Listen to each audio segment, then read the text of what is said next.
Bapak Ibu Saudara, kita akan lanjut ya pemahaman kita tentang tentang demonologi ya. Sebab ini penting sekali buat kita tuh tahu. Sebab banyak orang tanyanya itu hal-hal yang selalu berputar-putar ke arah itu saja. Buat saya ya kemarin ditanya, ada kemarin tanya soal santet lah, soal ini dan itu. Dan saya sendiri akhirnya memutuskan kita belajar yuk supaya Bapak Ibu Saudara itu punya pemahaman yang benar. Ya, saya sendiri kan berasal dari kuasa kegelapan. Pertobatan saya dari kuasa kegelapan. Jadi ada waktu yang cukup panjang buat saya sebelum mengenal Tuhan Yesus ya. Buat saya secara pribadi setan itu nyata ya, karena saya bergaul dengan dia sebelum saya kenal Tuhan Yesus dan saya menyebutnya sebagai Tuhan dan Juru Selamat saya.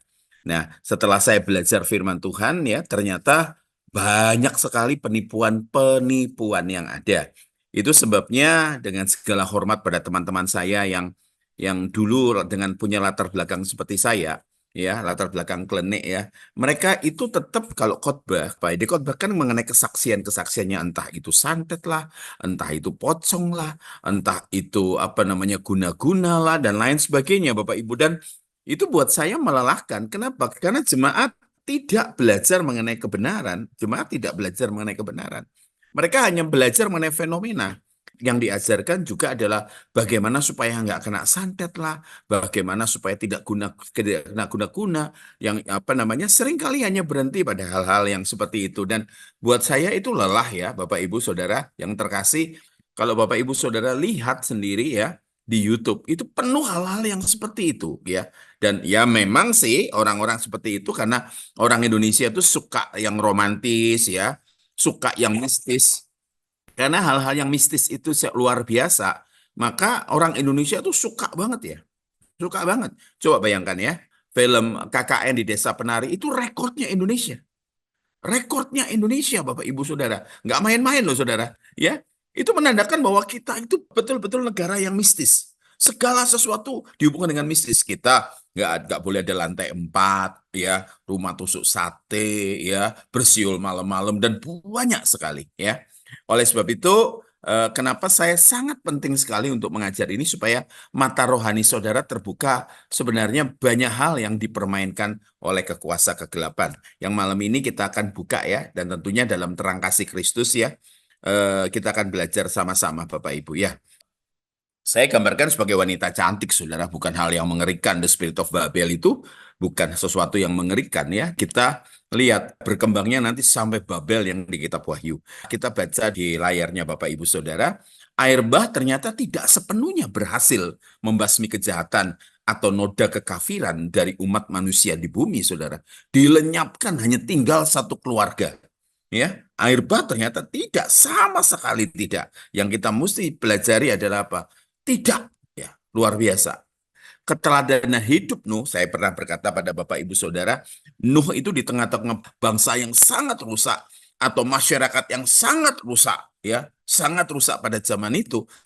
Nuh itu jadi apa? Jadi penghiburan. Nuh itu artinya rest atau istirahat. Nuh itu jadi penghiburan, ya.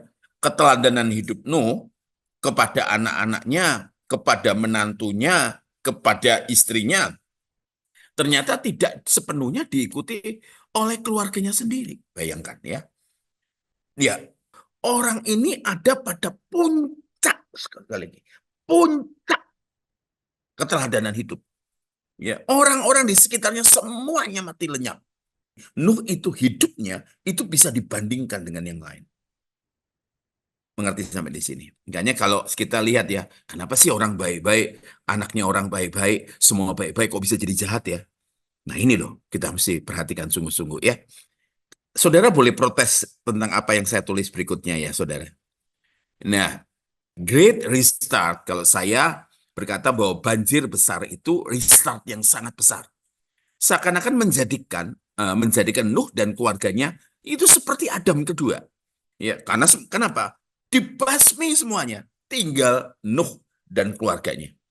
Seperti Adam kedua dengan memulai kehidupan yang baru di bumi ini. Betul-betul bukan hanya restart, tapi great restart. Ya, Adam, Hawa dan lain sebagainya keturunannya semuanya dihabisi. kecuali Nuh dengan keluarganya. Ya, iblis menggunakan tipu muslihat. Jelas di sini si Satanas menggunakan metodeia. Ingat, firman Tuhan ini, kata-kata ini diambil ya, supaya kita dapat melawan tipu muslihat iblis di kitab Efesus. Ya, kata tipu muslihat itu metodia, asal kata metode, yang artinya iblis menggunakan metode atau siasat dengan pemikiran yang matang. Seperti pernah saya ceritakan pada Bapak Ibu Saudara, saya belum jadi Kristen ya, belum titik pertama saya jadi Kristen. Saya diajak oleh ibu saya ke gereja karena ibu saya Kristen, papa saya bukan. Ketika saya diajak ke gereja, saya masih pada saat itu masih indigo, masih bergaul dengan kuasa kegelapan, sehingga pada saat saya ke gereja, saya ditemani oleh roh jahat saya. Atau begini, roh jahat yang menguasai saya, dia duduk di samping saya. Pada zaman itu belum ada gadget, pada saat itu belum ada iPad, belum ada sama sekali hal-hal yang bisa dijadikan catatan yang seperti sekarang ini. Alkitab ada di gadget. Ada catatan-catatan untuk dia khotbah, ada kerangka khotbah, dan ada catatan-catatan ayat-ayat dengan pembahasannya. Rupanya pendeta tersebut catatannya hilang, saudara. Sehingga dia lupa isinya. Terus kemudian dia cari-cari dan beberapa kali salah. 2-3 menit itu wah, saya bisa lihat keringat dinginnya. Tiba-tiba roh jahat yang ada di samping saya nyeletuk. Ayatnya ada di sini, bunyinya seperti ini, katanya gitu. Kaget saya. Duh, bener loh saudara. Ternyata ada jemaat yang tiba-tiba ngomong, ayatnya di sini om, gitu. Wah, dia mengucapkannya, oh iya benar, saya kaget dengan roh jahat yang ada di samping saya. Saya katakan, bagaimana kamu tahu? Ya, bagaimana kamu tahu? Dia bicara begini, sebelum pendeta itu lahir, aku sudah ada. Sebelum Alkitab itu ditulis, aku sudah ada. Dan sebelum dunia ini ada, aku sudah ada. Yang ada di samping saya itu bukan iblis, yang di samping saya itu bukan setan. Yang ada di samping saya itu daimonia atau roh-roh jahat dengan hierarki yang sangat tinggi. Jadi maka dari itu nggak kaget kalau dia itu karena sudah lebih tua daripada bumi ini, lebih tua daripada Alkitab, saudara. Dia hafal Alkitab, dia mengerti, dia penuh strategi. Dalam tanda kutip, dia bijaksana dalam kejahatan. Dia pakai strategi yang dari masa lalu dan dia atur semuanya sehingga bisa menjatuhkan orang. Pada saat Adam Hawa dibujuk dengan bukankah. Yesus dibujuk dengan apa? Ada tertulis. Jadi dia punya siasat, metode atau kebijaksanaan atau dark wisdom yang betul-betul matang. Hati-hati, ya. Nanti di sini kita akan lihat ya, itu gambarannya ilustrasi, saudara. Iblis memakai kecerdasannya dalam melakukan suatu tindakan. Atau kalau saya lebih tajamnya, iblis memakai kebijaksanaannya yang gelap dalam melakukan suatu tindakan. Hati-hati. Karena hal ini sampai sekarang masuk dalam gereja Tuhan. Masuk di dalam persekutuan-persekutuan Tuhan. Kalau Bapak Ibu belajar ya sungguh-sungguh, ada negara yang sangat banyak mengenai penyimpangan kekristenannya. Korea Selatan. Itu negaranya. Padahal salah satu gereja terbesar di dunia ada di sana. Nephilim yang orang-orang berkata, oh ini Nephilim nih, berapa namanya hasil perkawinan antara anak-anak Allah dengan anak-anak manusia. Sudah mati tenggelam dalam air. Ya, tenggelam dalam air. Yang masuk ke situ, yang masuk ke Batra, itu orang-orang pilihan. Tapi ketika saya menuliskan ini, saya mencurigai satu hal. Ini yang saya tulis. Iblis berada di dalam Batra. Saya mencurigai, saudara. Tuhan itu jatuh cinta betul dengan Nuh. Ya, sehingga apa? Keluarganya dapat privilege. Keluarganya dapat privilege. Pikiran saya melambung jauh di Sodom dan Gomora. Diselamatkanlah Lot, saudara. Kenapa? Karena ada Abraham yang sangat dekat sama Tuhan. Sehingga ada tawar-menawar dengan Tuhan. Saya curiga sekali bahwa sebenarnya tidak semua dari anggota keluarga Nuh, tidak semua punya kualitas hidup seperti Nuh. Makanya saya katakan iblis berada dalam Batra. Setan berada dalam bahtera Nuh. Tersembunyi, diam sekali karena punya misi. Iblis berada dalam bahtera Nuh. Iblis berada dalam pikiran Ham.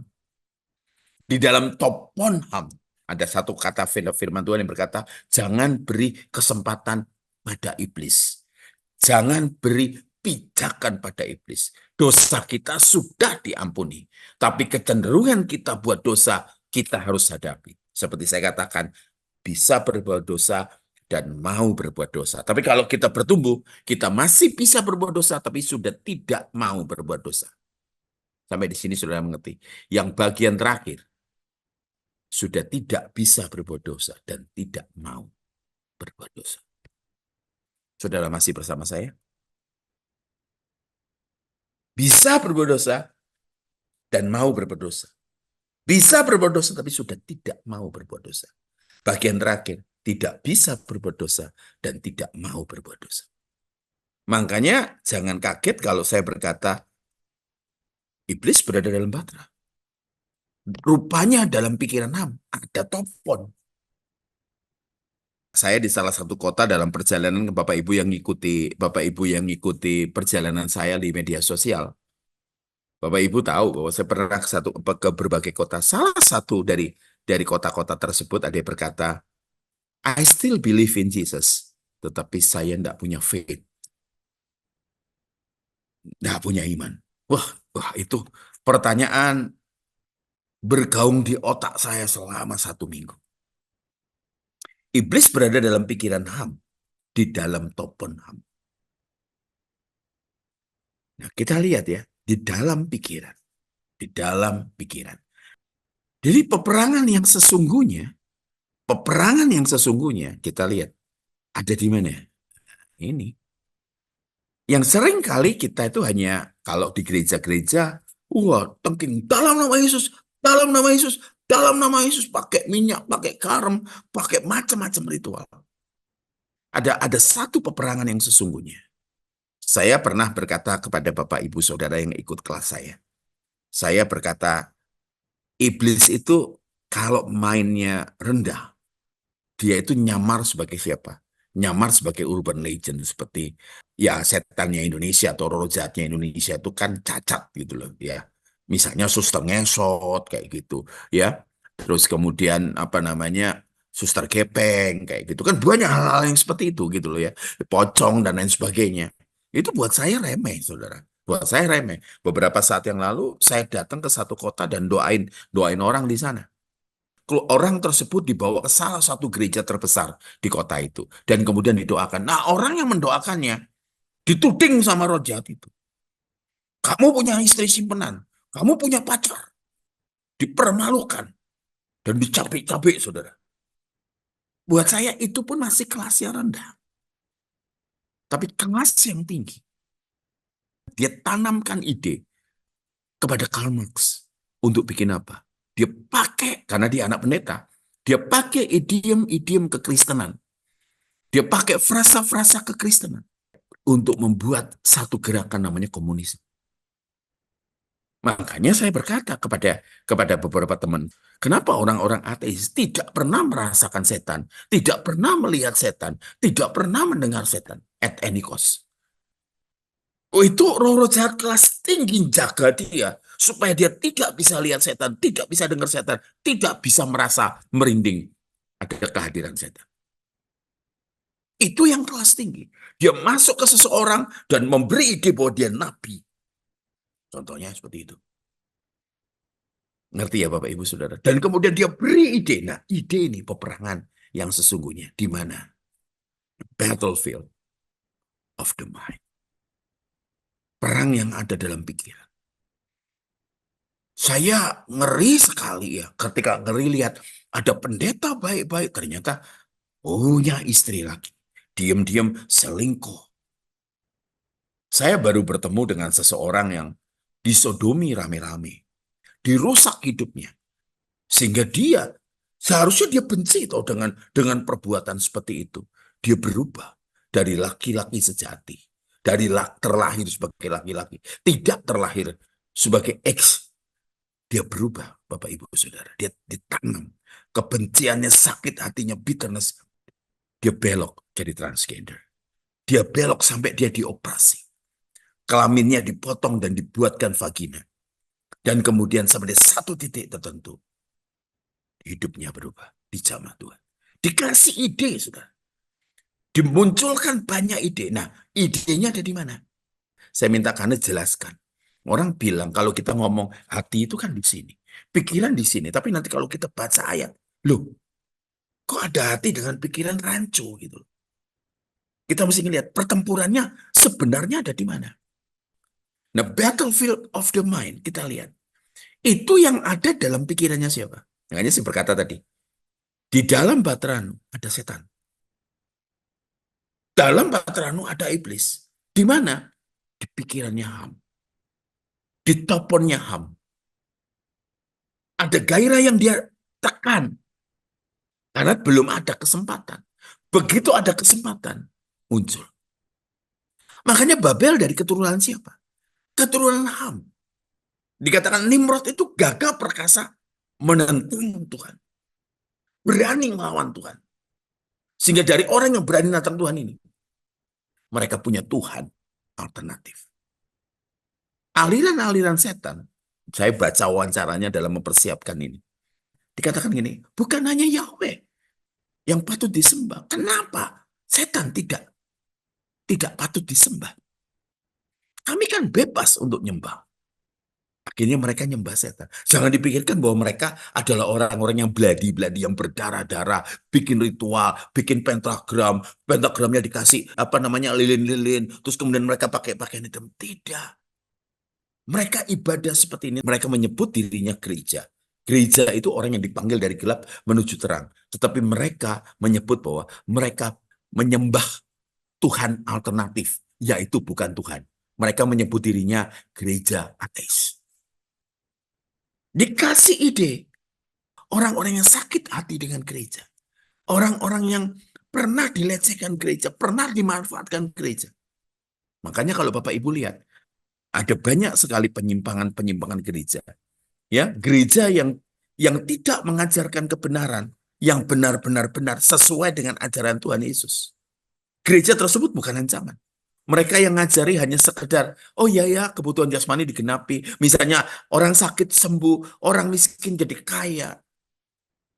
Tapi tidak, apa, gereja yang tidak mengajarkan pengejaran keserupaan dengan Tuhan. Gereja-gereja tersebut tidak merupakan ancaman. Michael Sony kan, setan kan takut sama pujian menyembah. Enggak. Enggak. Kita lihat dulu motivasinya. Banyak di antara kita yang sekedar nyanyi di gereja. Mereka sekedar nyanyi. Kenapa nyanyi?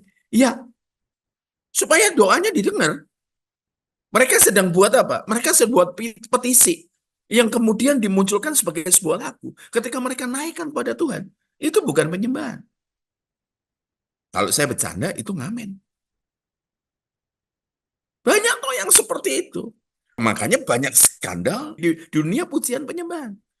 Seseorang yang tidak pernah bertemu Tuhan dalam persiapannya, di dalam sehari-harinya, ya, kalau kamu orang-orang yang melayani di mimbar, kamu yang main musik, kamu worship leader, kamu singer yang tidak pernah ketemu Tuhan, jangan pertemukan Tuhan dengan jemaat. Kenapa? Karena yang kamu pertemukan itu hanya emosi. Oh, bagian ini senang sekali si setan. Setan tidak terancam dengan pujian penyembahan kita.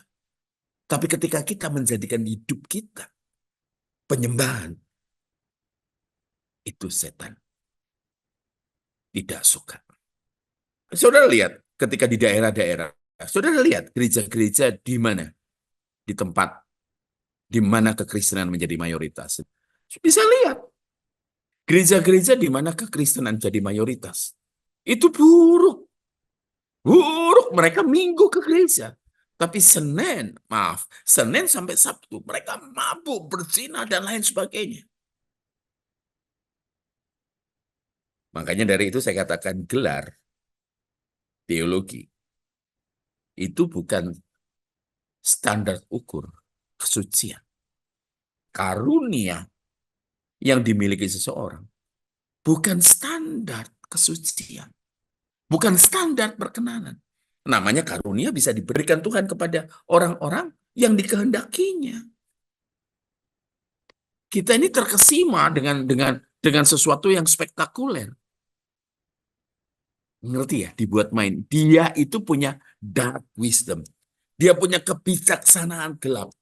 Dia punya waktu yang dia persiapkan. Dia tunggu waktunya. Dia tunggu waktu yang tepat untuk nembak orang. Sehingga orang tersebut jatuh. Yesus pun ditunggu waktu yang tepat. Bayangkan, di mana ada setannya ketika apa? Penguasa negeri itu memperhadapkan Yesus dengan seorang penjahat. Ditawarkan, mana yang mau dibebaskan? Satu penjahat yang sudah jadi perampok, sudah jadi pemerkosa, sudah menghilangkan nyawa orang. Terus kemudian satunya orang yang memberi hidup, menyembuhkan, memberi makan kepada mereka. Ketika diperhadapkan, mereka kerasukan setan. Bukan bukan di tubuhnya, di pikiran. Dengan mudah sekali mereka berkata, tanggungkan darah orang ini kepada kami. Ngerti ya Bapak Ibu? Makanya saya senang sekali satu lagu ya. Sampai hari ini saya senang sekali. Selidiki aku, lihat hatiku. Asal kita nyanyikan dengan benar. Kita minta Tuhan untuk lihat koreksi kita. Lanjut ya. Setelah ini saya minta ke Ana untuk jelaskan ya. Pikiran itu di mana? Hati itu di mana? Setelah ini ya Kak Ana, sampai pembacaan kedua ya, slide kedua setelah ini. Karena itu saudara-saudara demi kemurahan Allah. Aku menasihatkan kamu supaya kamu mempersembahkan tubuhmu sebagai persembahan yang hidup, yang kudus, yang berkenan kepada Allah, itu adalah ibadahmu yang sejati. Tak terjemahke, saya terjemahkan memakai bahasa setelah dari bahasa Yunani-nya, saya terjemahkan bahasa Indonesia sehari-hari. Kita lihat ya. Karena itu saudara-saudara, mbok ya kamu tahu diri, karena Yesus sudah mati buat kamu, sudah mempersembahkan hidupnya untuk penebusan dosamu. Ya kamu harus mempersembahkan tubuhmu juga sebagai persembahan yang hidup dengan penuh kesadaran sendiri, yang kudus dan yang berkenan kepada Allah. Itu adalah ibadah yang paling, rasa terima kasihmu yang paling masuk akal. Keren loh. Nah setelah kita mempersembahkan tubuh, ada satu bagian. Kalau saudara berpikir, wah ini tubuh. Yang kedua itu menjelaskan lebih tajam, saudara. Janganlah kamu menjadi serupa dengan dunia ini. Atau dalam bahasa yang lain, jangan sampai kamu dikonfirmasi bahwa kamu menjadi bagian dari mereka. Ini ngeri loh, saudara, ayat itu. Tetapi berubahlah oleh bahasa Inggrisnya bagus. Renewing your mind. Bahasa Yunaninya metanoia. Janganlah kamu menjadi serupa dengan dunia ini, tapi berubahlah oleh pembaruan budimu. Renewing your mind, bukan removing your mind. Banyak gereja-gereja ngajar, kalau ikut Yesus jangan pakai otak. Lah kalau pembaruan budi pakai apa? Padahal wilayah pertempuran yang unlimited itu di sini. Ada satu adegan, karena mungkin ingat itu. Ada satu adegan serial Friend, ada namanya Joey. Joey itu bercakap sama Monica. Saya kaget itu. Otak saya kan ngerekam. Dia berkata gini, bagi saya, kamu tidak perlu telanjang di depan saya. Saya tinggal duduk dan lihat kamu sambil tangan saya begini, kamu udah telanjang di depan saya. Halo? Halo, berapa banyak kita yang seperti itu? Makanya, aduh, pertempurannya luar biasa. Berubahlah oleh pembaruan budimu. Sehingga kalau kita sudah dibaharui budi, kita dapat membedakan mana kehendak. Nggak cukup sampai di situ loh ya. Saya kan mengikuti kehendak Tuhan saja. Ntar dulu. Yang baik, ada stage-nya. Yang berkenan, dan yang sempurna. Itu stage-nya. Matius 9 ayat 4. Tetapi Yesus mengetahui pikiran mereka, lalu berkata, mengapa kamu memikirkan hal-hal yang jahat dalam hatimu? Sebentar. Seringkali saudara memisahkan ya. Oh, hati itu apa, pikiran itu apa. Tapi ini ada dua-dua bertemu. Di situ tempat pertempurannya si setan. Itu borderless, nggak ada pagernya. Dan masing-masing orang dicobai oleh dirinya sendiri atau dalam terjemahan yang lain dicobai oleh pikirannya sendiri. Saya dengan istri saya ketemu dengan opa-opa, pendeta yang sudah opa-opa, memperkosa apa? Cucunya sendiri. Coba di mana pikirannya, saudara? Matius 15 ayat 9. Ini juga ketemu dua-dua ini. Dan seringkali diabaikan. Karena dari hati timbul segala pikiran jahat. Loh, ada dua wilayah. Timbul segala pikiran jahat. Makanya pembunuhan, perzinahan, percabulan, pencurian, sumpah palsu, dan hujat. Nah, ya, mengapa kamu memikirkan hal-hal yang jahat dalam hatimu? Nah, pertanyaannya ke Anda, hati itu di mana? Pikiran itu di mana? Supaya kita tahu bertempur yang di wilayah mana dan kita harus menang seperti apa. Lanjut ke Anda, silakan. Jadi manusia itu terdiri dari dua bagian ya. Komponen manusia itu kan terdiri dari dua bagian, fisik dan non-fisik. Kalau di dalam Alkitab dikatakan bahwa manusia itu diciptakan dari tanah dan dari hembusan nafas Allah. Nah, tanah itu melambangkan unsur ciptaan, unsur fisik ya yang menjadi tubuh. Di dalam tubuh itu ada organ-organ ya. Ada jantung, ada otak dan seterusnya dan seterusnya. Nah, kemudian dikatakan bahwa manusia itu dihembuskan nafas Allah, maka manusia menjadi makhluk yang hidup, gitu kan? Nah, ketika manusia dihembuskan nafas Allah, manusia dikatakan menjadi makhluk yang hidup. Hanya manusia yang dihembuskan nafas Allah. Binatang-binatang yang lain tidak dihembuskan nafas Allah. Apakah binatang-binatang itu bukan makhluk hidup? Ya, tapi kan binatang kan hidup kan? Anjing hidup, tapi anjing nggak dihembuskan nafas Allah loh. Hanya manusia yang dihembuskan nafas Allah. Jadi maksud manusia menjadi makhluk yang hidup adalah manusia makhluk yang hidup kekal selama-lamanya ke depan. Kalau Allah itu kan ke belakang dan ke depan ya, kekalnya ya.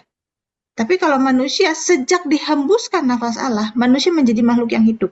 Artinya memiliki kekekalan yang sama seperti Allah gitu, yang karena rohnya manusia dari Allah.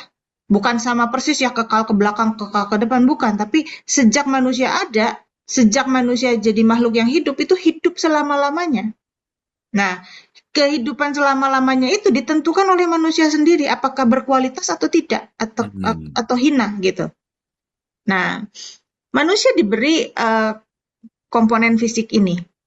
Ketika fisik ketemu dengan roh, ketika tubuh ketemu dengan roh, maka terjadi kehidupan di situ. Tapi kalau roh itu lepas dari fisik, mati kan? Fisiknya membusuk jadi tanah ya, dikubur, dikremasi dan lain sebagainya gitu kan ya. Jadi pertemuan antara roh dengan tubuh itu membuat manusia menjadi makhluk yang hidup. Nah, ketika roh dan tubuh bertemu, pertemuan itu namanya jiwa. Jadi manusia sebetulnya cuma dua komponen, tubuh dan roh. Tapi ketika tubuh dan roh ketemu, itu namanya jiwa. Jiwa itu pertemuan antara tubuh dengan roh. Di tubuh ini kan ada otak. Ya, di tubuh ini ada otak. Otak itu kan letaknya di tubuh, bukan di roh kan? Nah, ketika roh terpisah dari tubuh, otak gimana? Otak hancur kan? Tapi roh tetap ada kan? Nah, tubuh ketemu roh itu adanya jiwa. Jadi jiwa itu sebetulnya di mana? Ya pertemuan antara tubuh dan roh gitu. Ya. Nah, jadi seperti ini. Manusia itu bisa berpikir kan? Bisa berpikir. Pikiran itu di mana? Pikiran itu sebetulnya kan di tubuh kan? Tapi juga sebetulnya itu adalah jendela bagi roh. Nah, pelan-pelan ya saya ajarin ya. Jadi gini, Di tubuh itu ada komponen-komponen, ada mata, ada telinga, ada jantung, ada otak, dan lain sebagainya. Di tubuh itu letaknya ya. Dan apa yang masuk ke dalam kita terima, misalnya kita nonton. Jadi ya saya senang nonton Friends misalnya kayak gitu, sampai Kak Sony sampai hafal gitu ya. Karena lucu gitu. Nah, kalau misalnya kita ngelihat hal-hal yang sadis-sadis, kita akan toleransi kita akan kesadisan itu jadi minim gitu. Kalau Ya. kita seneng nonton yang horor-horor, akhirnya kita ngelihat yang horor tuh nggak mengerikan gitu. Nah, seperti itu ya. Kalau kita seneng ngelihat yang porno, akhirnya apa yang kita lihat, apa yang kita dengar itu membentuk karakteristik jiwa kita atau karakteristik dari kehidupan kita, ya. Karena apa yang kita masukin dari mata, dari telinga, itu membentuk pikiran kita, cara berpikir kita. Otak kita itu ada sistemnya. Nah, apa yang kita terima itu membentuk cara berpikir kita. Nah, cara berpikir kita menentukan perasaan kita. Misalnya gini, karena kita sering melihat misalnya ya, misal sinetron yang bunuh-bunuhan, sinetron yang mertua lawan menantu, sirik-sirikan, iri-irian gitu ya. Maka cara berpikir kita akhirnya gampang iri, gampang sirik sama orang gitu. Itu cara berpikir ya. Terus ngelihat orang parno terus membentuk cara berpikir kita. Ya. Nah, terus dari cara berpikir kita membentuk emosi kita. Misal cara berpikir kita tuh suka parno ngelihat orang. Terus suatu saat misalnya saya ketemu sama Pak Johan nih, misalnya ya Pak Yohan. Saya ketemu sama Pak Yohan ini kan teknisi gitu ya di gereja biasanya memegang teknisi di gereja. Nah, terus ketika dia repot, terus saya senyum, halo Pak, selamat pagi. Nah, masalahnya dia lagi repot, ada satu lampu yang mati, bingung dia, misalnya gitu ya, atau ada satu mic mati, dia bingung. Maka ketika saya nyapa, dia nggak nyapa, fokusnya Hmm. teralihkan ke sana. Terus cara berpikir saya, karena saya sering nonton film sinetron yang parno-parno gitu ya, menantu apa gitu, diracun lah, apa. Akhirnya saya juga parno sama Pak Yohan. Oh, Pak Yohan sombong ya sekarang ya. Awas nanti. Gitu kan? Tersinggung perasaan, ya kan? Dari cara berpikir ada rasa di situ, rasa tersinggung. Dari rasa bisa menghasilkan keputusan. Awas ya, keputusan saya adalah awas ya. Lagi sama Pak Yohan, nggak akan saya sapa. Emang cuma saya aja yang bisa begitu, gitu kan? Tapi kalau misalnya gini, cara berpikir, misalnya kita masukin, oh kita dengar firman Tuhan ya, jangan suka pandang negatif sama orang gitu ya. Terus terima orang apa adanya, bahkan kalau orang repot itu kita bantuin. Nah itu cara berpikir kan, dimasukin. Akhirnya ketika saya ketemu peristiwa yang sama, saya berpikir kenapa ya kok dia disenyumin, disapa kok diem aja. Terus saya perhatikan dulu, oh lagi repot. Terus akhirnya perasaan saya tersinggung nggak? Enggak kan? Bahkan mungkin ada yang bisa dibantu, gitu kan, misalnya nawarin kayak gitu.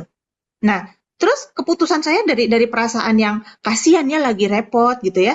Terus keputusan saya apa? Keputusan saya, eh, lain kali saya lihat dulu kalau macam-macam seperti itu ya. Nah, jadi tubuh itu adalah jendela bagi jiwa atau jiwa itu karakteristik dari sifat-sifat kita, karakter kita. Nah, jiwa adalah jendela dari roh atau karakteristik yang kekal gitu dari roh nurani gitu ya.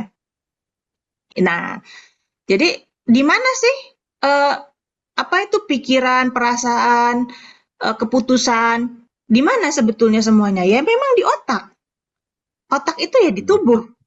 Tetapi akhirnya itu membuat suatu karakteristik, membentuk suatu karakteristik dari roh. Karena gini, orang baru lahir itu jiwanya tuh polos loh. Orang psikologi tuh bilang tabula rasa, kayak kertas polos gitu. Nah, tubuh ketemu roh, bayi baru lahir, tubuhnya udah ketemu sama roh. Jiwanya masih kosong kan? Masih bisa berpikir nggak?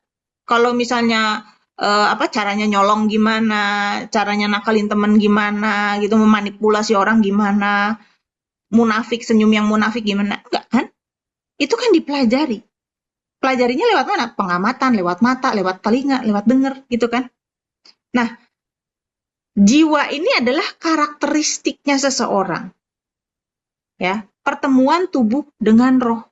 Dan itu dibangun dari apa yang kita terima. Kita terima dari mana? Dari tubuh juga, mata, telinga. Nah, itu kita terima. Makanya kita harus selektif untuk mata dan telinga ini kan jendela bagi hidup kita kan. Kita harus selektif apa yang masuk ke dalam diri kita itu. Kita harus betul-betul selektif. Istilahnya tuh mata dan telinga tuh kayak pintu dan jendela bagi kita. Bagi ini adalah rumah kita gitu. Kita harus selektif apa yang masuk, yang kita terima. Kalau kita terima sampah-sampah aja, maka menghasilkan cara berpikir sampah, emosi yang sampah gitu. Jadi cara berpikir itu menentukan emosi, emosi itu menentukan keputusan. Nah, Coba keputusan demi karena keputusan. bagian itu menentukan keputusan, bagian itu tolong diulangi lagi. Ya, jadi gini, apa yang kita terima, misalnya kita sering terima gosip lah, kita sering terima apa, itu membentuk cara berpikir kan. Karena bayi itu polos, ya. Tapi lama-lama kita terbentuk cara berpikir, membentuk cara berpikir. Cara berpikir kita menentukan perasaan kita. Cara berpikir kita menentukan perasaan kita. Iya. Makanya di dalam Alkitab itu dikatakan berubahlah oleh pembaharuan budimu, pikiranmu. Jadi dari pikiran dulu, semuanya tuh diawali dengan pikiran. Karena di pikiran barulah melahirkan perasaan. Cara berpikir yang salah, tadi saya kasih contoh, satu peristiwa yang sama, itu bisa menghasilkan perasaan yang berbeda karena cara berpikir kita yang berbeda. Ya, Jadi ya, intinya adalah cara berpikir gitu. Nah, cara berpikir itu masuk dari apa yang kita pelajari dari mata dan dari telinga itu. Makanya harus hati-hati, itu adalah jendela bagi hidup kita gitu. Nah, dari cara berpikir menghasilkan perasaan. Dari perasaan menghasilkan keputusan. Tadi yang contoh tadi saya ya. Cara berpikirnya sering parno, akhirnya perasaannya gampang tersinggung. Karena perasaan gampang tersinggung, akhirnya mengambil keputusan untuk membalas dendam kah, untuk misalnya balas dendam, lain kali saya nggak akan nyapa. Balas dendam itu kan contoh balas dendam yang kecil gitu kan. Nah, seperti itu ya. Nah, dan keputusan menguatkan cara berpikir. Makanya ini saya gambar lingkaran. Keputusan menguatkan cara berpikir. Saya memutuskan, lain kali saya nggak mau terhina, saya senyum, nggak dibalas, itu terhina buat saya, gitu ya misalnya ya. Nah, itu menguatkan cara berpikir, menguatkan emosi yang berikutnya, dan itu akhirnya menjadi suatu perilaku yang terus berulang menjadi suatu sifat. Sifat yang terus-menerus menjadi suatu karakter, dan karakter inilah yang membentuk wajah rohani kita. Dan wajah rohani kita inilah ketika tubuh dan roh berpisah, wajah rohani inilah atau karakter roh kita inilah yang bertemu dengan Bapa di hadapan Bapa. Apakah kita layak atau nggak layak? Ya.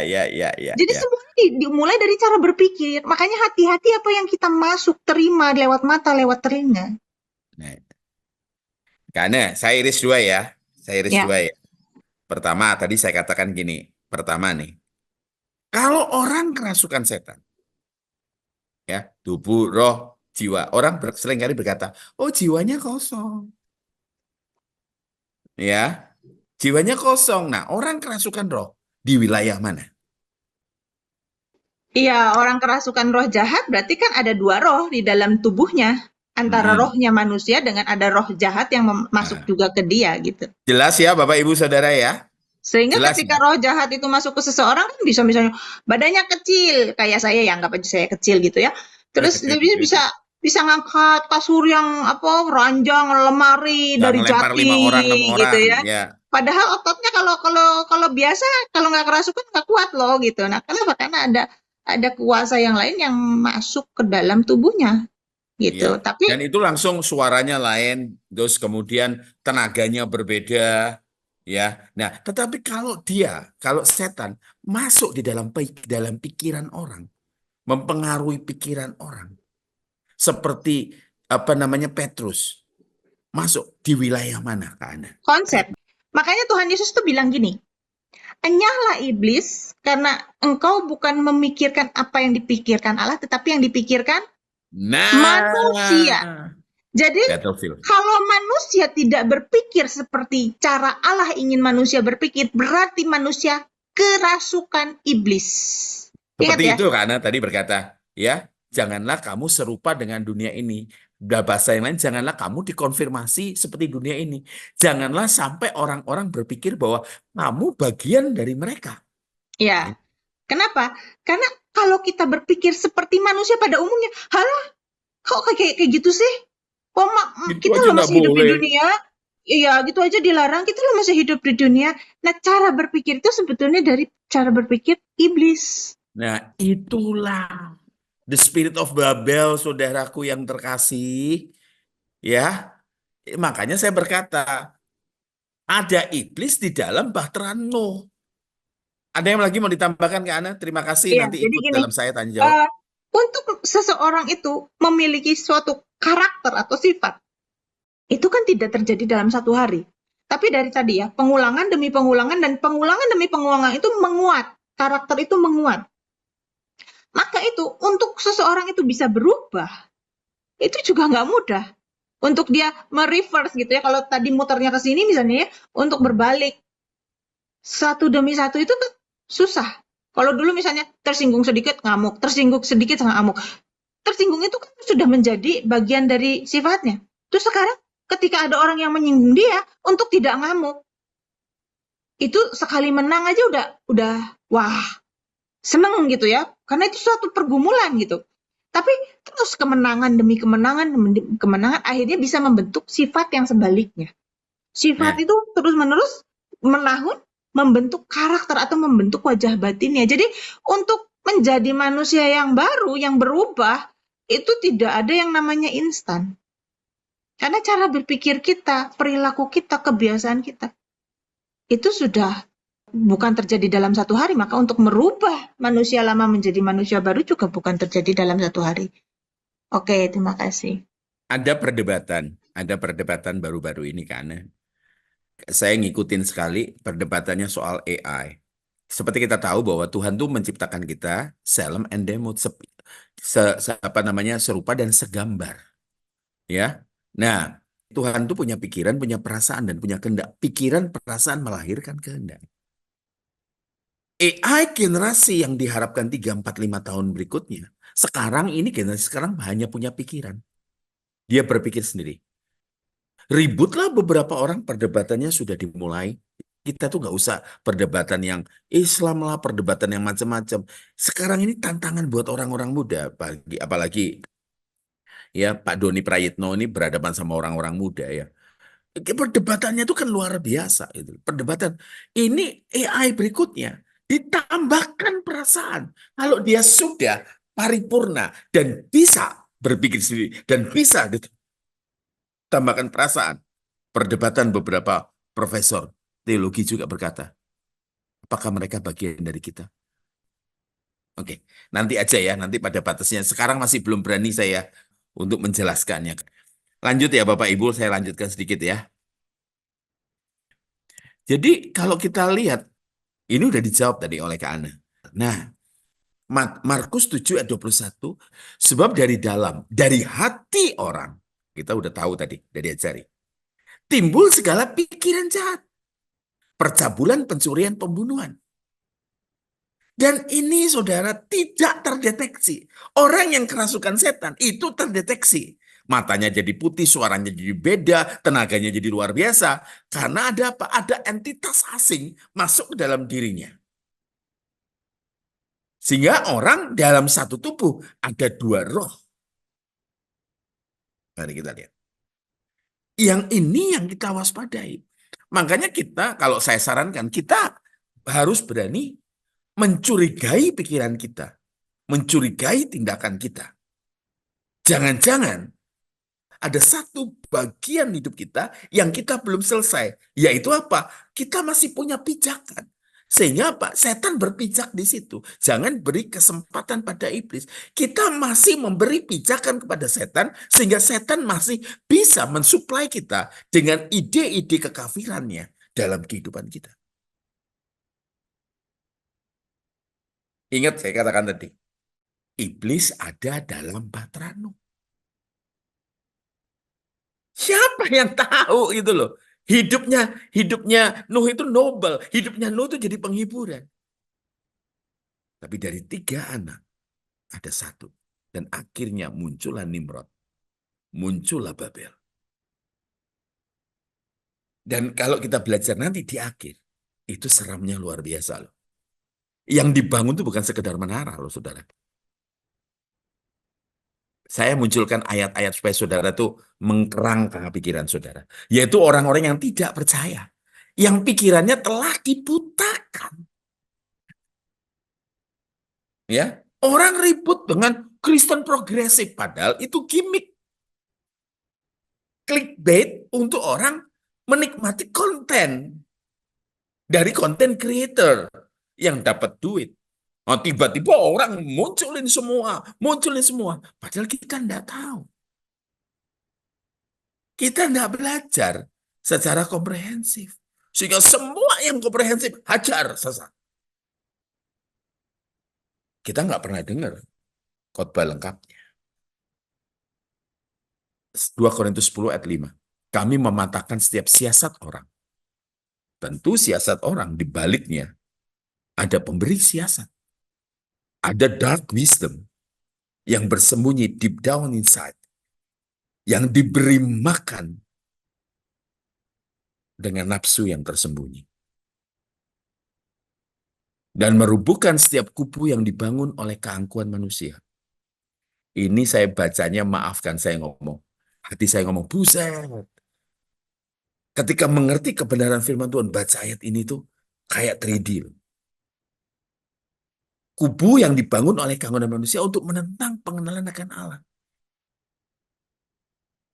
Mereka batasin. Makanya saya tuh berkata begini. Maafkan. Setelah dari Katolik ada muncul gerakan Protestan, dari Protestan muncul gerakan Holiness, Holiness muncul gerakan Pentakosta, Pentakosta muncul gerakan karismatik. Dan masing-masing gerakan itu menyesatkan gerakan seterusnya. Dan mereka berkata, aku sudah cukup. Aku sudah cukup di sini. Tidak mau tumbuh. Tidak mau lihat bagaimana Tuhan bekerja untuk memperlengkapi gerejanya. Sehingga jadi gereja yang jadi siap mempelai. Siap jadi mempelai yang utuh dan lengkap. Ketika ada anak SMP, ada anak SMP atau SMA mengeluh matematikanya susah. Saya ngomong begini. Kamu waktu SD, kamu belajar matematika, belajar om. Susah nggak? Ya pada waktu itu susah. Kalau kamu ngerjakan SMA, kamu ngerjakan matematika SD, gampang nggak? Woi, gampang sekali. Waktu SMP, sukar nggak? Sukar. Tanya, pada saat kamu jadi SMP, kamu sukar sekali nggak? Sukar sekali. Kalau sekarang, gampang om. Demikianlah. Di setiap step, selalu tingkat kesukarannya berbeda. Mari kita lihat. Kalau kita belajar, kita jadi Kristen. Pertumbuhan kita juga seperti itu. Saya ambil istilah ini. Pertumbuhan kita itu progresif. Tangkap ya Bapak Ibu ya. Makanya keangkuhan manusia itu menentang mengenalkan Allah. Jangan-jangan di antara kita masih, udahlah, sudah gini aja. Nggak bisa. Aku kan hanya manusia. Nggak bisa manusia sempurna. Padahal Tuhan Yesus ngomong, Matius 5:48, haruslah kamu sempurna. Haruslah kamu tumbuh sesuai dengan umur. Harusnya Kristen itu, kalau nanti kita dipanggil Tuhan, harusnya kita sudah paripurna. Ya, itu loh ide dikasih di pikiran. Dulu saya kemakan ide itu, saudara. Berbahasa roh contohnya. Berbahasa roh itu sesat. Bahasa roh itu bahasa setan. Itu ditanam di otak saya. Makanya waktu Timo di sini saya ajak dengan adik-adik rohani saya ke Bukit Doa Anugerah. Dan mereka kepenuhan Roh Kudus semua. Saya enggak, saudara. Kenapa? Karena di sini dibangun kubu keangkuhan manusia dari sinode saya dulu, bahwa apa? Yang berbahasa roh itu setan dan sesat. Sampai ada satu orang dan saya nggak yakin itu orang. Itu makhluk dari Tuhan. Berkata, kamu mau? Kalau kamu mau, kamu nggak usah ke depan. Di tempat duduk ini kamu berlutut. Mulailah nyanyi. 2 kali saya nyanyi. Lagunya sederhana, nyanyinya haleluya. 2 kali, begitu lagu ketiga, lidah saya bukan nyanyi haleluya lagi. Ketika saya kembali ke gereja dengan nyala api luar biasa. Saudara tahu orang-orang Jawa Timur, itu lokasinya di Tretes. Saya jalan kaki dari Tretes sampai Pandaan. Hati saya nyala dan tidak capek. Sepanjang jalan saya nyanyi, saudara. Kenapa saya jalan kaki? Karena mobilnya tidak cukup, terminal ada di bawah, uang saya terbatas saat itu. Adik-adik rohani saya harus pulang ke Surabaya, saya naik bis. Karena hanya cukup buat naik bis, saya jalan kaki dari sana. Tapi hati saya meluap begitu saya masuk ke gereja. Saya dituding dari mimbar oleh orang-orang yang tidak suka tentang gerakan Roh Kudus. Dikatakan apa? Kamu sesat. Dan saya diberhentikan dari semua jabatan yang saya miliki di sinode tersebut.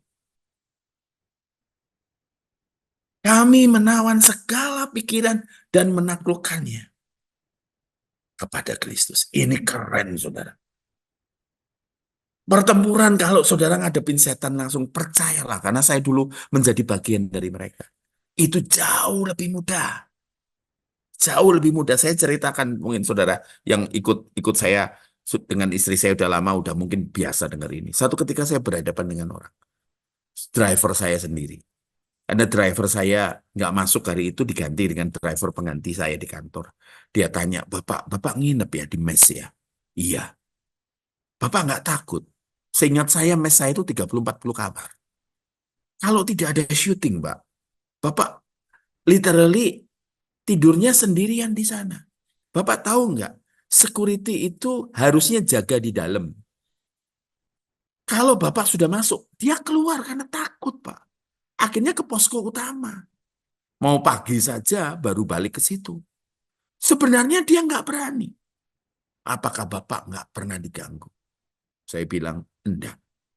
Kalau begitu Bapak punya pegangan nggak? Pegangan, saya bilang. Itu loh, yang dimainin di pikiran. Saudara mungkin nggak bisa lihat ini ya. Saya di depan saya ini ada kertas biasa. Ini ada gulungan kertas lah. Dikatakan apa? Nggak punya pegangan, nggak punya pegangan. Saya punya Pak, tapi saya takut. Saya driver Pak. Kalau nunggu Bapak untuk terbang pagi, saya parkir di depan situ. Saya nggak berani mobil, saya taruh situ. Tapi saya jalan ke posko. Saya ngomong gitu. Yang namanya pegangan, itu lebih kecil daripada yang megang. Itu loh mainannya. Dimainkan di pikiran. Yang namanya pegangan, itu lebih kecil daripada yang megang. Pegangan itu jimat ya. Sudah kecil, ngatur. Ada aturan-aturan ya. Kalau mau ke WC harus ngelepas pegangannya. Nggak boleh buang air. Pada saat ada apa namanya Pak, ada saat jimat, nggak boleh. Dihukum sama setannya. Ada malam-malam tertentu harus ngasih bunga 7 taman, bunga 7 rupa, air dari 7 mata air.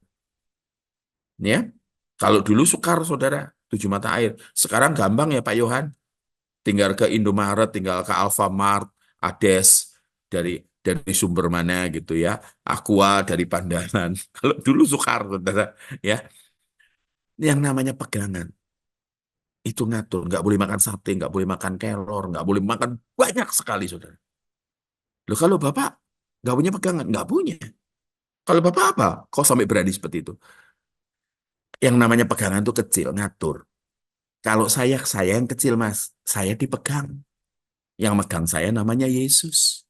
Makanya itu orang-orang yang sungguh-sungguh dalam Tuhan, itu tidak bisa diramal, tidak bisa dibaca. Karena engkau ada dalam genggamannya Tuhan. Makanya saya ngomong sama driver saya sambil senyum-senyum. Saya dipegang. Kalau ada yang macam-macam dengan saya, ini bilang gitu. Makanya saya tidur dalam genggaman Tuhan. Ngerti ya? Banyak sekali ayatnya, saudara. Saya bacakan sedikit-sedikit lah.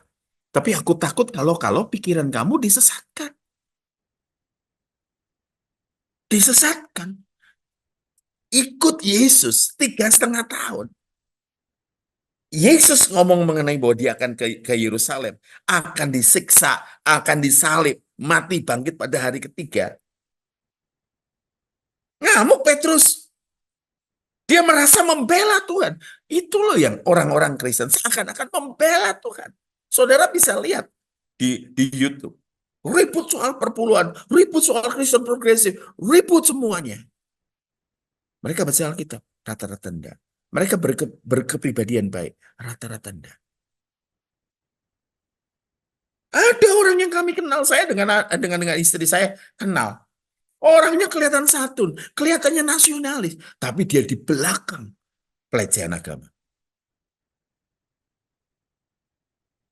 Orang yang melecehkan agama, yang kaki tangannya masuk penjara, dia enggak. Ngerti ya, saudara? Makanya disesatkan. Kalau kita baca firman Tuhan sungguh-sungguh, kita sungguh-sungguh juga berdoa. Gak mungkin Tuhan tidak nemuin kita. Ini loh bermainnya di sini. Makanya beberapa orang berkata, seakan-akan mereka bela Tuhan. Membela Tuhan dengan menghancurkan karakter orang, itu jahat. Itu jahat.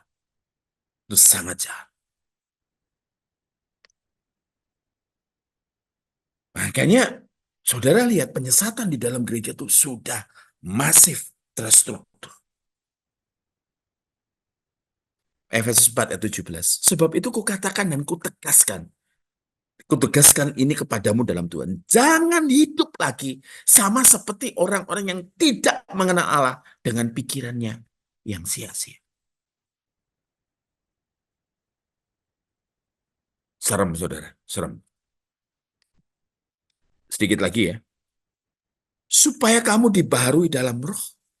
Makanya orang-orang kan berhenti hanya oh mereka hanya kepenuhan Roh Kudus. Tetapi mereka tidak lanjut ke pembaharuan pikiran. Makanya ada satu stigma yang berkata gini, oh kalau diberkati itu bebas masalah. Kalau diberkati kamu kaya. Kalau kamu diberkati, oh kamu fine-fine saja. Halo, murid Yesus, pengikut Yesus, begitu turun Roh Kudus, nggak lama kemudian penganiayaan lewat penganiayaan sampai tahun 380, 350 tahun mereka dianiaya. Tapi justru karena penganiayaan itu mereka diselamatkan. Mereka tidak punya keinginan daging lagi. Mungkin ini pengajaran keras buat saudara ya, tapi saya tidak tahu lagi. Saya harus bawain ini. Hendaklah kamu dalam hidupmu bersama menaruh pikiran dan perasaan. Nah, ini yang susah, saudara. Bagaimana kita mengerti pikiran Tuhan tanpa kita baca firman? Bagaimana kita mengerti perasaan Tuhan tanpa berdoa? Nah, kita ini nyuruh Tuhan untuk mengerti pikiran dan perasaan kita. Kalau kita jatuh, kita tuh berani ngomong sama Tuhan. Tuhan, engkau kan mengerti, aku ada di situasi mana. Itu yang ditanam oleh kuasa kegelapan. Seringkali kita pada saat kita jatuh, pada saat kita berdosa, kita beralasan. Aku kan hanya manusia, Tuhan, yang penuh lemah, penuh goda. Kita tuh udah mikir perasaan Tuhan. Saya menggambarkan sebagai seseorang yang selingkuh gitu loh. Ketika dia selingkuh, kedapatan selingkuh, dia ngomong, aku kan selingkuh, aku kan hanya begini. Tapi dia nggak mengerti perasaan istrinya. Saya menghadapi orang yang seperti ini dalam minggu ini. Dia nggak ngerti perasaan istrinya itu hancur, hancur, babak pelur gara-gara dia. Dia minta dimengerti, tapi dia tidak mengerti perasaan pasangannya. Itu wilayah permainan setan yang smooth, yang pelan. Tapi itu memakan jiwa. Bagian akhir, Babel. Semua penafsir kitab suci memiliki kesamaan dalam menafsirkan Menara Babel. Menara tersebut disebut Sigurat. Sigurat, pakai Z. Mengapa menara itu dibangun? Ya, Sigurat tidak dibangun untuk orang-orang dapat naik ke surga. Perhatikan. Jadi banyak orang berkata, oh supaya mereka bisa nyentuh langit. Enggak. Tapi Sigurat pada zaman itu dibangun supaya dewa turun dari surga. Dan yang jelas, pengidenya adalah Nimrod. Nimrod tersebut dikenal sebagai orang yang berani tentang Tuhan. Pertanyaannya, kalau dibangun Sigurat yang di atasnya nanti ada kuil, tempat mereka menurunkan dewa. Dewa siapa? Siapa dewa yang diharapkan akan turun dari surga oleh para pembangun Menara Babel? Nanti kita akan sampai pada ketemu sama Freemason, saudara. Lambang mereka itu mereka menyebut bahwa mereka lah pembangun-pembangun Babel. Dan sekarang organisasinya cukup banyak, tetapi itu tidak mengerikan. Yang sangat mengerikan adalah pelacur besar sekali lagi, yang tinggalnya di Babel dalam kitab Wahyu. Babel sudah tidak ada lagi, tapi secara spirit dia ada. Menara tersebut dibangun untuk memberikan kemudahan bagi dewa untuk dapat masuk dengan keagungannya. Ini harusnya saya kasih tanda tanya ke dalam kuil di mana ia akan disembah di ujungnya menara. Makanya diserahkan. Jadi bukan soal bangunan yang tingginya hanya orang berkata hanya sekitar 90 meter sampai 100 meter. Sementara sekarang Burj Khalifa yang ada di Dubai itu jauh lebih tinggi. Bukan itu, tetapi dimaksudkan kalau Burj Khalifa dibangunkan untuk maksud ekonomi, tetapi yang namanya Babel Sigurat ini dimaksudkan supaya dewa dalam tanda petik, hasatan dalam tanda petik bisa turun dan memerintah. Makanya diberkata di dalam kitab Wahyu ada disebut tahta iblis. Inilah yang disebut pertama kali disebut tahta hasatan. Ya, oh, tempatnya creepy, tempatnya menakutkan, tempatnya sangat mencekam. Itu dulu. Sekarang tempatnya bisa di sini. Saya pernah marah sama salah satu orang. Dia berkata kepada saya, kami tahu kelemahan Bapak Gembala kami soal perempuan. Sehingga beberapa kali jemaat pun harus tidur dengan dia. Saya marah, saya katakan itu bukan kelemahan, itu dosa. Dia dirasuk setan. Dia berkata kepada saya, Pak Michael Sony, urapannya masih jalan dong. Pada saat Saul jatuh, Daud tidak berani menyentuh orang yang diurapinya. Urapan itu, pengurapan itu diberikan Tuhan kepada siapa saja Tuhan mau. Tetapi bukan standar perkenanan, bukan standar kesucian. Lagi pula karunia itu dipakai untuk membangun jemaat. Untung mati orangnya. Sehingga tidak banyak gadis yang akhirnya luka batin gara-gara dia. Nah, saya lanjut 2 minggu depan. Oke, kalau begitu saya serahkan kepada yang berwajib. Siapa yang berwajib? Ya, jadi sementara ini saya lihat ada beberapa pertanyaan, Saya pusing. dimulai dari Mesti Kak ngintip dulu. Ketut Nah, Juliari. iya. Kak Son, kalau saya mimpi mau dibunuh sama kuasa gelap atau ketindisan, mereka kalah kalau saya nyanyi lagu rohani. Kalau itu menurut Kak Son bagaimana ya? Apakah Bentar. kebetulan atau bagaimana? Jadi gini, kalau ketindihan, satu bisa jadi karena tubuh ya, karena ada masalah di kesehatan ya. Saya udah tanya beberapa kali. Tapi kalau karena roh ya, mereka kalah gara-gara kita nyanyi lagu rohani. Ini nyanyi lagu rohaninya apa? Saat sudah bangun atau pas mimpi, pas lagi ketindihan, pas nyanyi lagu rohani. Ya, kalau ketindihan, orang-orang yang melakukan itu teriak nama Yesus itu pecah langsung ya, Ya. misalnya. Atau ada beberapa yang teriak gitu ya. Itu juga pecah langsung suasananya. Jadi kemungkinan besar bisa jadi karena kuasa gelap. Tapi bisa jadi juga karena kelemahan tubuh, kelelahan juga bisa. Jadi tidak semuanya karena kuasa gelap ya. Tidak semuanya karena kuasa gelap. Ya, ada baiknya kalau ke Juliari cek darah ya, atau cek lengkap, cek up ya. Ada baiknya, karena kalau udah sering, kayaknya ada sesuatu yang tidak normal. Bisa jadi memang. Saya pernah tidur di hotel yang konon kabarnya ada banyak kuasa gelap. Lagi tidur enak, wah tiba-tiba jelek gitu loh. Suasananya nggak enak gitu loh ya. Nah, pada saat suasananya nggak enak itulah, saya bangun, saya duduk, dan saya nyanyi aja, Kudus, kuduslah, kuduslah Tuhan. Itu saja cukup Bapak Ibu Saudara. Buyar suasananya, ya. Maka dari itu sekali lagi jangan takut. Itu aja. Ya, selanjutnya ini dari Saudara 2024, ini namanya belum diganti ya.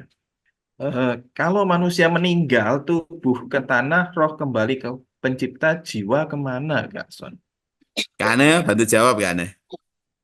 Ketika kita hidup di bumi ini, kita kan ada tubuh yang ini dan ada roh yang kekal. Nah, pertemuan tubuh yang sekarang dengan roh itu membentuk jiwa. Tapi jiwa itu nggak abadi karena hanya ada dua unsur, fisik dan non-fisik, tubuh dan roh. Jiwa adalah pertemuan antara tubuh dengan roh itu tadi. Ketika tubuh dengan roh berpisah, jiwa juga lenyap. Tapi jiwa ini sudah membentuk karakteristik roh. Misalnya gini, kalau karakteristik tubuh itu, tubuhnya apakah kurus, ataukah gemuk, apakah kekar, ataukah kerempeng, gitu ya, ringkih, ataukah kuat, gitu. Itu karakteristik tubuh. Nah, roh manusia juga punya karakteristik, atau nurani manusia itu punya karakteristik.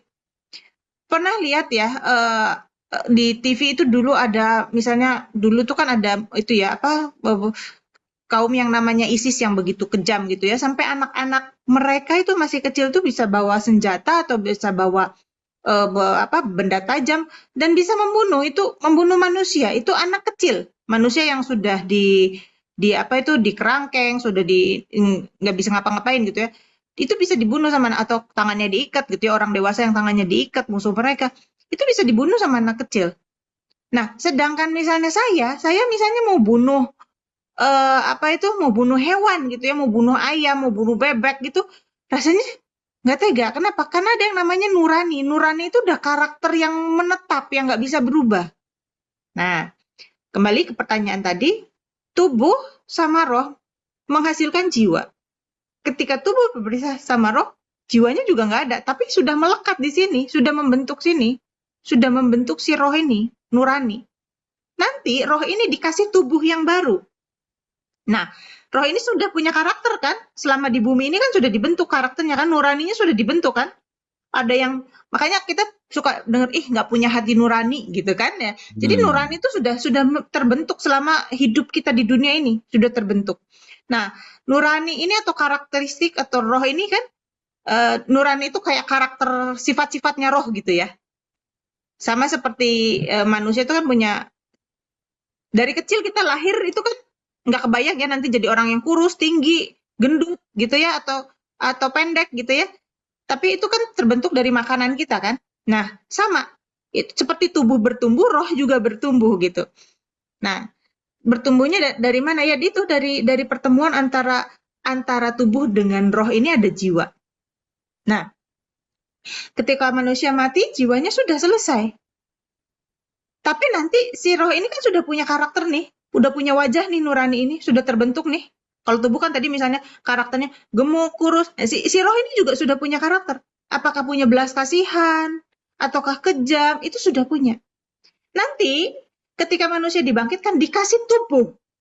Semua yang masuk surga, masuk neraka dikasih tubuh yang baru. Ketemu lagi tubuh sama roh. Maka muncul lagi jiwa yang baru gitu, tapi sudah diwarnai oleh karakteristik roh ini yang sudah mewarnai jiwa itu. Bisa dipahami nggak Kak Sony? Ya, bisa. Jadi jiwa kemana? Makanya gini, jiwa itu ada selama tubuh dengan roh ini ketemu. Karena jiwa ini ya di bagian dari tubuh juga, tapi juga sebagian juga bagian dari roh juga. Makanya kan ada orang istilahnya tuh sakit jiwa. Ya, sakit jiwa. Yang diterapi apa? Mentalnya kan, pikirannya, cara berpikirnya dirubah. Makanya ada istilah CBT, Cognitive Therapy Behavior, cara memperbaiki cara berpikir, misalnya kayak gitu. Tapi kalau udah parah, nggak bisa diterapi begitu aja.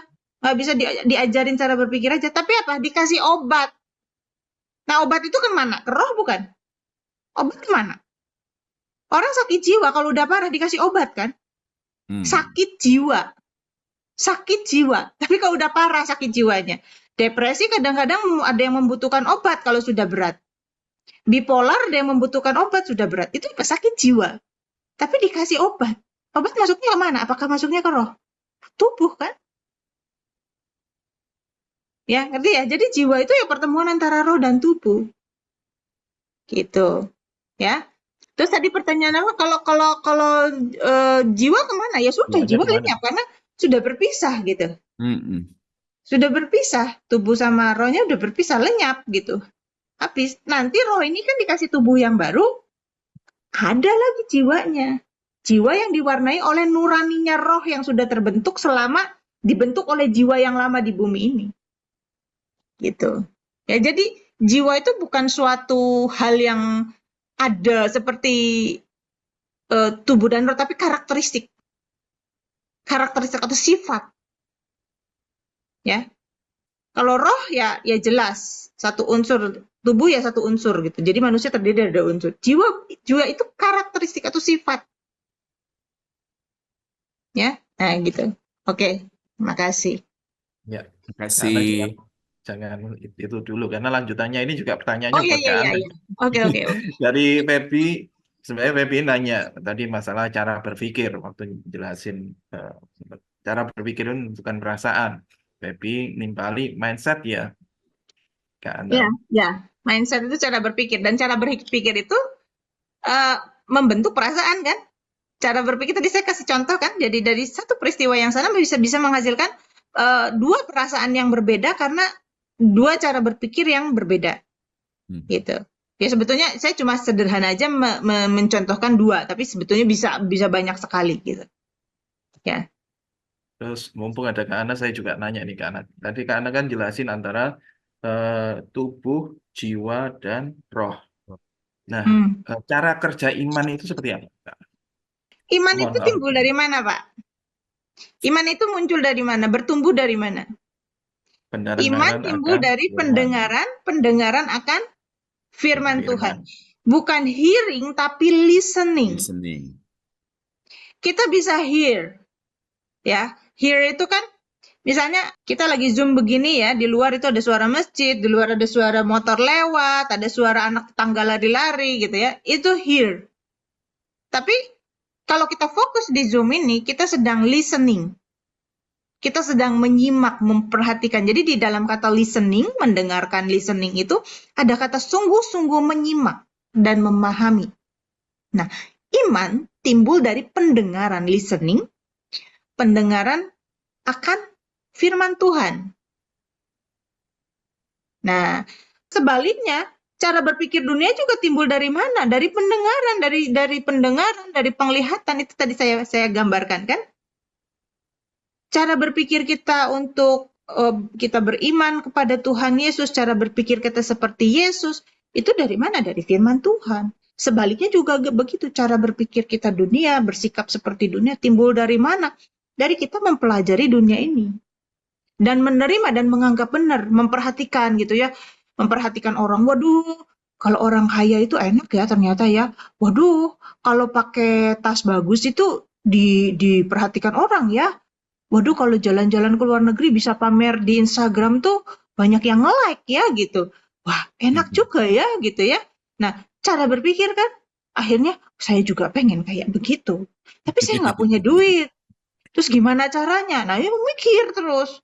Wah, udahlah gitu ya. Kalau yang pikirannya cepet gitu ya, makanya anak-anak yang nakal-nakal sekarang tuh open BO aja gitu. Nah, itu kan demi apa? Melihat, menginginkan gitu.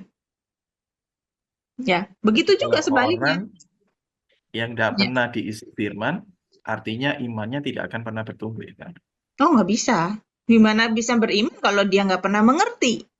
Bahkan kalau misalnya diisi firman yang salah, Alkitab itu kan saya pernah ngajarin ya, Alkitab itu ya firman Tuhan, tapi firman Tuhan itu kalau kita memahami itu dengan benar sesuai dengan maksud Roh Kudus itu menginspirasikannya.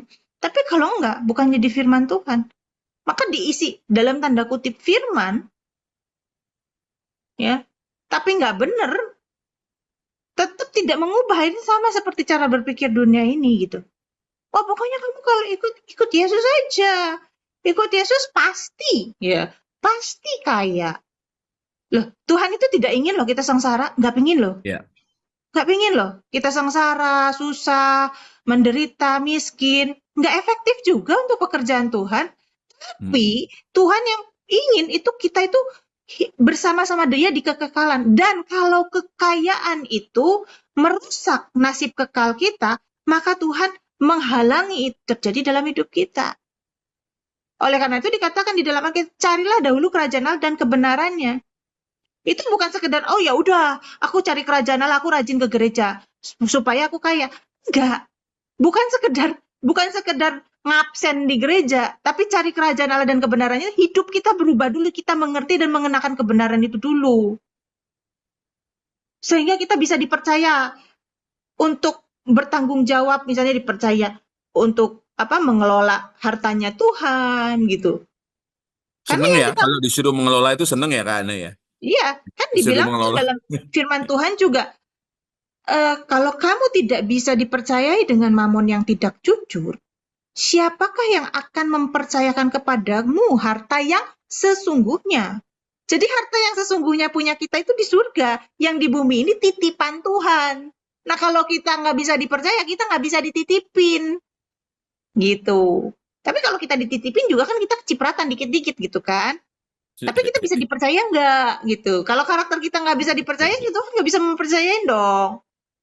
Ngerti nggak? Pernah misalnya ya bapak-bapak nih ya punya toko nih ya, anaknya masih kecil, disuruh jualan, bisa nggak ngitung duit aja nggak bisa dipercaya nih anaknya buat jualan, gitu. Tapi kalau anaknya udah gede, jujur, teliti, bisa dipercaya, dikasihin tuh tokonya sama dia gitu. Itu ya, ya itu nggak terlalu tepat sih, tapi kira-kira seperti itu ilustrasinya. Contoh aja, contoh. Ya, Silakan, jika Anda Pak lanjut Johan. ini Pak Joko. Pertanyaan dari Pak Joko, selamat malam Kak Son, Ibu Ana. Ya. Iblis menunggu saat yang tepat untuk mencobai manusia. Lukas 4 ayat 13 bagian B. Iblis mundur mundur dari Yesus dan menunggu waktu yang baik. Pencobaan Pertanyaannya, dalam Lukas 4 ya, kita harus pahami si Satan bertemu langsung dengan Yesus. Tetapi seperti saya katakan tadi, setan itu tidak melulu menyuruh roh-roh jahat untuk berhadapan dengan kita. Kadang-kala dia muncul sebagai satu ide. Yang saya katakan ide inilah ide yang bersumber dari kekelaman.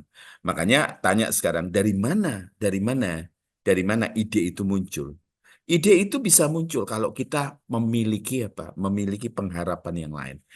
Pertanyaannya begini, ya Pak Joko.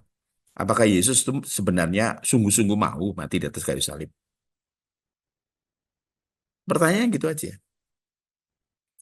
Pergumulan di Taman Getsemani itu pergumulan yang sampai pembuluh darah itu pecah bercampur dengan kelenjar keringat, ya. Dan itu darah di wajahnya dia. Itu karena stres berat. Makanya kalau kita teliti Pak Joko, pencobaan yang paling berbahaya pada saat setan ketemu dengan Yesus adalah ketika si setan menawari Yesus tidak perlu disalib, tidak dengan kata langsung ya. Tapi tawarnya begini, kalau kamu sujud menyembah aku, maka aku akan memberikan seluruh dunia kepadamu. Itu pencobaan paling besar, bukan jatuh dari bubungan atau batu jadi roti, enggak. Tapi yang paling paling berat berkata, kamu enggak usah disalib. Tujuanmu kan menyelamatkan manusia. Kamu jadi apa? Kamu jadi raja. Yang jadi Tuhan siapa? Yang jadi Tuhan pasti si setan. Nah, ketika setan memberikan ide kepada Petrus, ya, Pak Joko pasti tahu ada permainan namanya karambol. Ya, kalau kita mukul pakai apa? Mukul pakai bidak yang lain supaya kepukul ke dia, tidak langsung. Dia pakai yang namanya siapa? Yang dia pakai murid yang betul-betul jadi leader, yang didampingi jadi leader selama 3,5 tahun. Siapa? Petrus. Petrus berkata, sekali-kali dia pakai nama Tuhan. Tidak, gitu loh. Itu saja sudah jadi godaan luar biasa. Dan kemudian yang paling luar biasa adalah Getsemani. Jadi kalau kita berpikir kapan menunggu waktu yang tepat ketika berhadapan lagi, tidak pernah berhadapan lagi. Tetapi Yesus sendiri harus berhadapan dengan dirinya sendiri. Dan saya yakin, sangat yakin, ya pasti Yesus tidak bisa dimasuki pikiran oleh setan. Tetapi ide untuk menggagalkan penyaliban itu pasti ada. Saya tidak yakin bahwa semua orang yang hadir di sini tidak pernah berperang melawan pikirannya sendiri. Makanya sering kali saya berkata, kesempatan kita berbuat dosa adalah kesempatan untuk menunjukkan kualitas kita menjadi anak-anak Allah atau kualitas kita jadi mempelainya Yesus. Perangnya itu di sini. Ya. Makanya karena misalnya saya gitu, saya berapa banyak dalam hidup saya ketemu sama gadis-gadis cantik, karena ketemu sama cowok-cowok yang ganteng-ganteng badannya gede-gede kayak gitu. Tetapi kan kalau kita entertain kuasa gelap di pikiran, kalau itu sampai dibuai, jadi dosa loh. Tidak Ya, eksekusi pun kalau udah ada di pikiran. Ya, sudah dieksekusi di pikiran, belum dieksekusi di dunia nyata. Yesus pernah ngomong, kalau kamu melihat perempuan dan mengingininya, melihat perempuan dan ereksi, kamu sudah berbuat dosa. Tidak ada sperma yang tertumpah, tidak ada penetrasi. Tapi sudah terjadi perzinahan di mana? Pikiran. Ya, karena tadi mau nambahin apa? ya, jadi iblis itu satu sifat positifnya dari Positifnya, iblis itu sabar. adalah sabar. Dia selalu menunggu waktu yang tepat untuk mencobai seseorang. Ya, Ya, di Alkitab itu dikatakan bahwa 1 Petrus 1 ayat 14, hiduplah sebagai anak-anak yang taat dan jangan turuti hawa nafsu yang menguasai kamu pada waktu kebodohanmu. bodohan. Ya, hiduplah sebagai anak-anak yang taat dan jangan kamu menuruti hawa nafsu yang menguasai kamu pada waktu kebodohanmu. Jadi Bodohan. hawa nafsu itu bisa menguasai kita. Kadang kita bisa menang terhadap hawa nafsu ketika kita sadar, ketika kita iman kita kuat. Tetapi pada waktu kita jatuh dalam kebodohan, nah iblis ini menanti saat yang tepat ketika kita itu lemah, ketika kita itu lengah seperti itu ya. Nah, itu bisa dikuasai oleh hawa nafsu gitu ya. Dan ketika Tuhan Yesus itu gagal dicobai ketika dia habis berpuasa, itu kan konteksnya waktu dia habis berpuasa 40 hari 40 malam dan kemudian dia mulai pelayanan. Beberapa kali kemudian iblis mencobai lagi, misalnya melalui Petrus. Ya udahlah, kamu nggak usah disalib. Masa sih kamu mau disalib gitu? Kamu kan mau jadi raja gitu. Maka Ya, Tuhan Yesus bilang, nyahlah iblis gitu ya. Atau misalnya ketika dia bergumul di Taman Getsemani, itu yang tercatat di Alkitab. Di Taman Getsemani dia bergumul, apakah dia maju melakukan kehendak Bapa ataukah dia menuruti keinginannya gitu, ketakutannya pada saat itu dia kan begitu takut dan gentar kan di Taman Getsemani itu. Apakah dia menuruti ketakutannya ataukah dia turut kepada kehendak Bapa? Nah, itu contoh-contoh Yesus itu beberapa kali dicobai dan dia bisa menang gitu. Ya. jangan disangka bahwa di Taman Getsemani si setan itu tidak ada. Justru buat saya, dia makin gencar berusaha untuk menggagalkan Yesus untuk naik ke Kalvari. Begitu. Pasti muncul dalam bentuk suara, bentuk-bentuk dalam ide. Saya yakin, maaf ya kalau saya harus berani terus terang pada Bapak Ibu Saudara. Pertanyaan ini. Kadang-kala pada saat Bapak Ibu berdoa, itu kadang-kala muncul kata-kata kotor kan? Pikiran-pikiran yang enggak kan? Ayo. Kenapa? Karena ketika orang Kristen berdoa, wah, itu ancaman berat buat kuasa gelap. Orang kalau mendekat pada Tuhan, itu mengerti perasaan Tuhan. Makanya detik-detik kita baca firman Tuhan, itu pekerjaan yang paling boring, yang paling membuat kita exhausted. Duduk dengar firman Tuhan. Ya, makanya dua kegiatan terutama berdoa itu bisa muncul kesaksian. Pak, saya pada saat berdoa kok justru di otak saya muncul kata-kata kotor, yang kata-kata ngolok-ngolok Tuhan, kadangkala macam-macam terjadi. Saya katakan lawan, kondisikan. Dan saya udah ketemu sama bukan hanya 1, 2, 3, 4 orang, saya ketemu dengan ratusan orang yang punya masalah yang sama. Kak, kenapa ketika saya berdoa, ya kalau maaf tidak dalam rangka komentari iman orang lain, saya lihat di YouTube itu loh ya, preview film pada saat orang sholat itu muncul ya, didatangi sama macam-macam, sama jin-jin yang kuasa gelap, pocong lah inilah itulah. Ya, saya tidak mengomentari iman mereka, tapi kalau di tempat kekristenan munculnya di sini sehingga kita merasa bersalah. kok aku doa tambah jahat aku. Detox ya saudara, dibersihin kita, betul-betul dibersihin. Sehingga kita lurus, murni, benar. Saya tuh justru takut setan yang apa? Yang setan, strategi setan justru yang tidak memunculkan roh jahat. Tetapi yang apa? Yang muncul dalam bentuk ide di pikiran.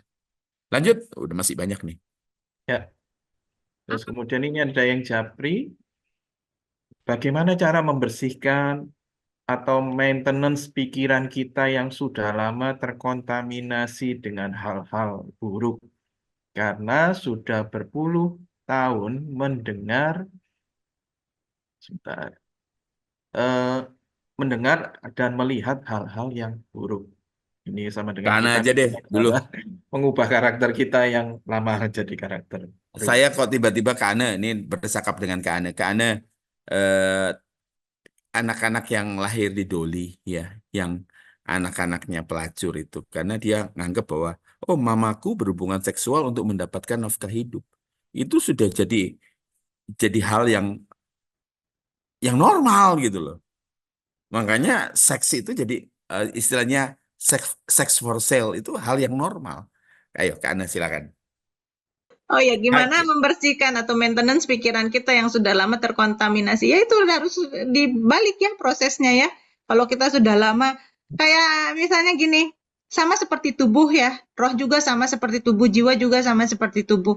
Ya kalau tubuh kita nih ya, misalnya udah banyak kolesterolnya tuh ya, misalnya ya, darahnya banyak kolesterolnya, banyak sumbatan-sumbatannya, banyak asam uratnya, jadi suka suka sakit asam urat gitu ya, lemak menumpuk di perut sehingga perutnya menggembung ke depan, terus sebagainya dan sebagainya. Terus gimana caranya mengubah jadi tubuh yang sehat? Ya nggak bisa satu hari kan. Mulai mulai jaga makan, biasanya makan sate lemaknya dimakan semua. Sekarang menyingkirkan yang dibakar-bakar, menyingkirkan lemak-lemak, merubah cita rasa lidah aja susah. Apalagi merubah cita rasa jiwa. Nah, kalau kita mau tubuh yang sehat, mulai olahraga, nggak biasa bangun pagi, nggak biasa jalan, nggak biasa keringetan, mulai itu kan susah. Tapi terus konsisten. Nah, lama-lama akhirnya tubuh bisa jadi sehat, tapi itu proses yang lama. Begitu Mm-mm. juga pikiran kita. Kita udah biasa misalnya berpikir negatif, biasa tersinggungan, biasa meledakkan amarah. Gimana? Ya melatih. Memasukkan firman Tuhan terus menerus ya, karena firman itu kan berkuasa gitu mengubahkan cara berpikir kita, tapi harus ada respon dari kita juga bersama-sama tuh ya, ya seperti itu. Baik, terima kasih.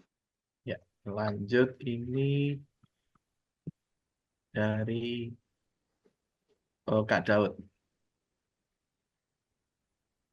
Apakah jiwa itu anak dari tubuh dan roh ya?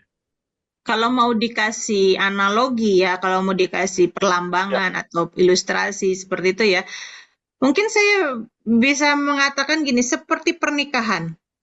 Jadi persatuan antara pria dan wanita itu membentuk pernikahan. Persatuan antara pria dan wanita membentuk lembaga yang namanya pernikahan. Kalau bercerai, pernikahan itu hilang. Gitu. Nah, bagaimana si pernikahan ini bisa jadi bahagia, bisa jadi berkualitas? Itu harus ada usaha dari dua-duanya. Bagaimana si jiwa ini jadi baik, tubuh ini, mata ini tutup mata terhadap hal-hal yang negatif. Telinga ini diarahkan untuk mendengar yang baik. Maka membentuk jiwa yang baik. Gitu. Mungkin saya lebih suka ilustrasi yang seperti itu. Iya Jadi betul, ketika si laki-laki dan perempuan itu berpisah, entah itu mati, entah itu bercerai, pernikahan itu udah nggak ada. Ya, betul, lebih cocok pernikahan kan. Tadi saya terpikirnya seperti tubuh jiwa itu seperti satu pernikahan, tapi saya nggak terpikir pernikahannya, terpikir anaknya. Makanya saya pakai tanda kutip di atasnya. Ya betul betul. Ya itu cuma analogi ya, simbol ya, mungkin Iya, kurang tepat analogi. juga gitu ya. Lebih Tapi mudah dimengerti. memudahkan. Iya, Iya, iya. terima kasih Kak. Iya, iya. Ini dari Feby ya. Sama sama konseling juga kan maintenance pikiran ya. Jadi Ya. di dalam konseling itu salah satu misalnya tekniknya itu adalah kognitif behavior terapi misalnya ya. Terapi antara pikiran dengan perilaku, CBT itu istilahnya itu. Itu cara mengubah cara berpikir, cara berperilaku ya melalui proses-proses seperti itu. Baik, Dan ada terima lagi kasih. YouTube, tidak ada Sudah selesai, pertanyaan? Tidak, Pak Yohan? Sudah nggak ada pertanyaan lagi? Di YouTube tidak ada? ada, Kak Son. Tidak ada. Oke, kalau tidak ada, puji Tuhan, Bapak Ibu Saudara, kita sudah sampai di penghujung pemuritan, dan saya harap ini masih jilid 1 ya, Spirit of Babel. Nanti kita masih lihat strategi yang berikutnya di Spirit of Babel yang kedua 2 minggu depan. Selamat malam semuanya, Selamat malam. Tuhan berkati. Mana